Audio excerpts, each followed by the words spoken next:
सच के लिए बेखौफ बेबाक जंग, वर्तमान क्रांति न्यूज 24 के संग। नमस्कार, स्वागत है आपका आपके अपने वेब चैनल वर्तमान क्रांति न्यूज 24 में। आज एक बार फिर एक ऐसे ज्वलंत मुद्दे को लेकर मैं आपके सामने आया हूं, जिसमें एक ही टाइप के दो मामले हैं और इन दोनों मामलों में भदोही जनपद की पुलिस किस तरह से पीड़ितों के साथ सौतेला व्यवहार करती है, ये आपको देखने को मिलेगा। मामला एक ही है, जमीन से संबंधित। एक मामले में दोनों मामले न्यायालय में विचाराधीन है।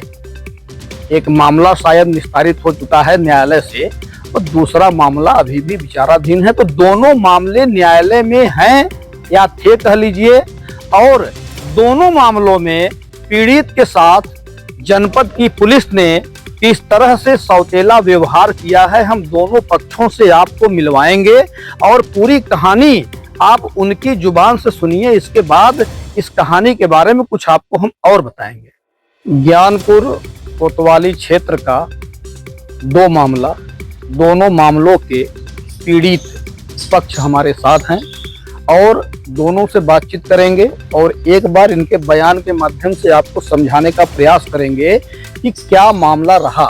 आप अपना नाम बता दें। अजीत बरनवाल, देवनाथपुर। रहने वाले देवनाथपुर? जी हाँ। अभी कुछ दिन पहले अजयपुर में आपके जमीन पर निर्माण हो रहा था। जी हाँ। तो पुलिस वहां गई थी निर्माण कार्य रुकवाने के लिए। जी। तो क्या उस पे स्टे था क्या? नहीं, स्टे नहीं था उस पे। गाँव के कुछ लोग PIL दाखिल किए थे हाई कोर्ट में। तो उसके बाद निर्माण हो रहा था तो उसमें पुलिस रोकने के लिए, तो हम उनसे बोले भी थे कि स्टे नहीं है तो काहे रुकवा रहे हैं। बोले PIL का जब तक रिपोर्ट नहीं आ जा रहा है तब तक आप निर्माण नहीं करेंगे। यानी मामला न्यायालय में विचाराधीन था मगर स्टे नहीं थे जमीन पे। जी नहीं, स्टे नहीं था। चलिए, इनका मामला बहुत लंबा है और संक्षेप में हम आपको इतना ही बता दें कि ये अपनी जमीन पे निर्माण करवा रहे थे और विपक्षी जो इनके थे उनके माध्यम से या अन्य किसी माध्यम से पुलिस को सूचना गया होगा। पुलिस ने मौके पे पुलिस मौके पे पहुंची है और इनके निर्माण कार्य को रुकवा दिया गया। मामला न्यायालय में विचाराधीन था और अभी वर्तमान में, हालांकि इनका मामला पुराना हो चुका है, मगर आपको इनका बयान सुनाने के पीछे कारण क्या है, अभी एक दूसरे पक्ष का जब हम बयान लेंगे तो आपको बात समझ में आ जाएगी। इनका मामला न्यायालय में विचाराधीन था। ये अपनी जमीन पे निर्माण करा रहे थे। पुलिस पहुंची है और इनसे बोली कि जब तक फैसला नहीं आ जाएगा आप अपनी जमीन पे निर्माण नहीं करा सकते हैं। दूसरा पक्ष भी अपने साथ है, हम इनसे थोड़ी सी बात करते हैं। आप नाम बता दें अपना। उमाशंकर यादव। आप थोड़ा सा और इधर आ जाइए। नाम बताइए। उमाशंकर यादव। कहाँ के रहने वाले? मही राजपूतानी।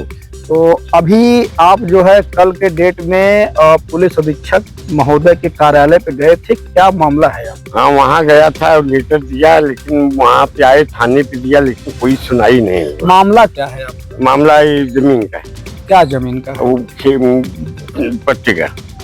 जमीन का मामला क्या है? आपके जमीन पे क्या हो रहा है? हाँ, मेरी जमीन पर वो लोग जबरदस्ती घर बना रहे हैं। कौन? साहब लाल, उमा प्रसाद, ये दोनों भाई मिलके बना रहे हैं और हमारा हिस्सा नहीं दे रहे हैं। अच्छा, तो आपका मामला तो न्यायालय में है ना? हाँ, न्यायालय में है। न्यायालय में 2025 से चालू है। हाँ, 2025 में न्यायालय में चालू है। तो इसके बावजूद आपकी जमीन पे निर्माण हो रहा है? हाँ, इसके बावजूद भी जमीन पे निर्माण चालू है। अच्छा, तो आपने पुलिस को, चौकी पे, थाने पे आपने प्रार्थना पत्र दिया? हाँ हाँ सर, हर जगह दिया है साहब। अभी कल SP साहब ने दिया। अच्छा। बोले जाएंगे, रोकेंगे, करेंगे, लेकिन अभी तक वो लोग आए नहीं। अच्छा, उसमें एप्लीकेशन में आपने ये दिया था कि आपके साथ मारपीट की जा रही है? हाँ साहब, मारपीट। वो लोग घर पे आके रात को मारते हैं। हर दिन, कोई दिन बाहर नहीं जाता है। शाम की टाइम आ जाएंगे। मतलब गाली गलौज भी करते हैं? गाली गलौज करते हैं, मारते हैं, पीटते हैं। जो उखाड़ने का है उखाड़ ले, मार के यहीं दफना देंगे, यहाँ नहीं देंगे, भगा देंगे तेरे को, यही सब बोल रहे हैं साहब। मुकदमा आपका दर्ज हुआ? नहीं, मुकदमा नहीं दर्ज किया। अच्छा, जो आपके विपक्षी आपकी जमीन पे आप बता रहे हैं कि निर्माण करवा रहे हैं, तो क्या वो निर्माण कार्य रुक गया क्या? नहीं, वो निर्माण काम चालू है सर। क्यों? वो लेबर जबरदस्ती कर रहे हैं साहब, एकदम मार पीट रहे हैं। शाम के टाइम आके गाली गलौज देते हैं, आने जाने के टाइम माँ बहन की गाली देते हैं, खटिया फेंकते हैं, मारते हैं, मार के गाड़ देंगे, इधर उधर यही बोलते हैं। तो मुकदमा नहीं दर्ज हुआ है साहब। अच्छा, मुकदमा भी नहीं दर्ज हुआ, काम भी नहीं रुका। हाँ, काम भी नहीं रुका है साहब, काम भी नहीं रुका हुआ है एकदम। तो अभी आप इस बात को समझ लीजिए, दो मामले हम आपके सामने लेके आए हैं, दोनों मामले जमीन से जुड़े हैं। एक मामले में पीड़ित जो अजीत बरनवाल थे, जो भी हम इनसे बातचीत कर रहे थे, इनका बयान हमने सुना अभी, ये अपनी जमीन पे निर्माण करवा रहे थे। विपक्षी के एप्लीकेशन पे न्यायालय में चूंकि मुकदमा उनका भी था और इनका भी है, एक चीज आप ध्यान रखिएगा, विपक्षी के एप्लीकेशन पे पुलिस आती है और अजीत बरनवाल की जमीन पे जो वो निर्माण करवा रहे थे, निर्माण कार्य यह कहकर रुकवा दिया जाता है कि जब तक फैसला कोर्ट का नहीं आ जाएगा आप निर्माण नहीं करवा सकते। वहीं दूसरी तरफ जो ये पीड़ित पक्ष हैं, इनकी जमीन पे विपक्षी जबरन कब्जा कर रहे हैं, निर्माण करवा रहे हैं, और जब ये एप्लीकेशन दे रहे हैं तो पुलिस वालों की तरफ से ये कहा जा रहा है कि उस जमीन पे स्टे नहीं है, भले ही मामला न्यायालय में चल रहा है मगर स्टे नहीं है, इसलिए हम जमीन पे निर्माण कार्य नहीं रुकवा सकते।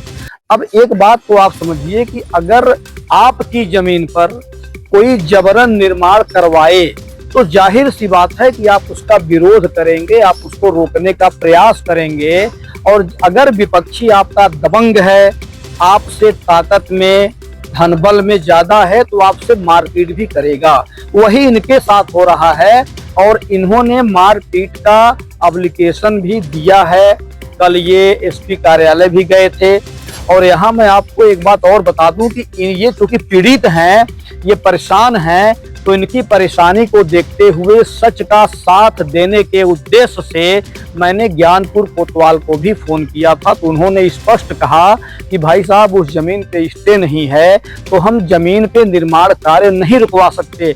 मैंने कहा कि आप निर्माण कार्य मत रुकवाइए, मगर जो पीड़ित के साथ मारपीट हो रही है, जो घर में तोड़फोड़ हो रही है, उसको तो आप रुकवा ही सकते हैं, मामला तो आप दर्ज ही कर सकते हैं या विपक्षी को बुला के समझा भी सकते हैं।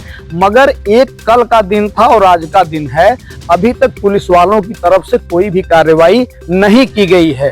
तो आप इस बात को समझ लीजिए कि एक ही जैसे दो मामलों में पुलिस का सौतेला व्यवहार ये साबित कर रहा है कि पुलिस हमेशा खाऊं कमाऊं नीति पर काम करती है और जिसका पलड़ा भारी होता है पुलिस उस तरफ ही झुक जाती है। तो आप ये बताइए कि अभी पुलिस अधीक्षक महोदय से, जिला प्रशासन से क्या मांग है आप? वही मांगे साहब, थोड़ा सपोर्ट दे देंगे तो रुक जाएगा काम, लेकिन कोई सपोर्ट नहीं दे रहा है। ये है गोपाल का लड़का जज है, उसी के आधार से वो लोग हमको धमकी देते हैं भाई लोग कि कुछ नहीं होएगा। गोपाल का लड़का है, उसका नाम जोगिंदर है, वो हमेशा बोलता है तुम लोग बिंदास काम करो, जो होएगा हम देख लेंगे। अच्छा, यानी आपके विपक्षी के सहयोग में कोई जज हैं? हाँ, कोई एक जज है, गोपाल का लड़का है, वो बोलता है तुम करो बिंदास, जो कुछ होएगा हम देख लेंगे, कुछ नहीं होएगा तुम्हारा। इसलिए साहब हमारा कोई पुलिस चौकी से कोई सुनाई नहीं हो रहा है। यानी आपकी मांग है कि निष्पक्ष कार्य हो? हाँ, निष्पक्ष कार्य हो जाएगा तो ठीक है ना साहब। ये लोग पुलिस लोग सुनते ही नहीं, जाएंगे तो चार गाली वो भी हमको देती है। चलिए, अभी मामला आपने देखा और दोनों पक्षों से हमने बातचीत करा दिया है, पीड़ित से भी आपने बातचीत कर लिया है। तो अभी इन्होंने एक नई बात बताई है कि जो इनके विपक्षी हैं उनके सहयोग में गांव के ही कोई जज हुए हैं और विपक्षी के वो पक्ष में हैं, इसलिए सब कुछ इनके हिसाब से सही होने के बावजूद कार्रवाई नहीं हो पा रही है और ये परेशान हैं, अधिकारियों के चक्कर लगा रहे हैं। इस विषय में मैं अपने चैनल के माध्यम से जनपद के जो जिम्मेदार हैं उनसे ये निवेदन करना चाहूँगा कि इस विषय में निष्पक्ष जांच करें और जो दोषी हो उसके खिलाफ कड़ी से कड़ी कार्रवाई करें। इसी खबर के साथ मैं आपसे ले रहा हूं विदा। शाहिद सिद्दीकी के साथ वर्तमान क्रांति न्यूज़ 24 के लिए गंगाधर पत्रकार, नमस्कार।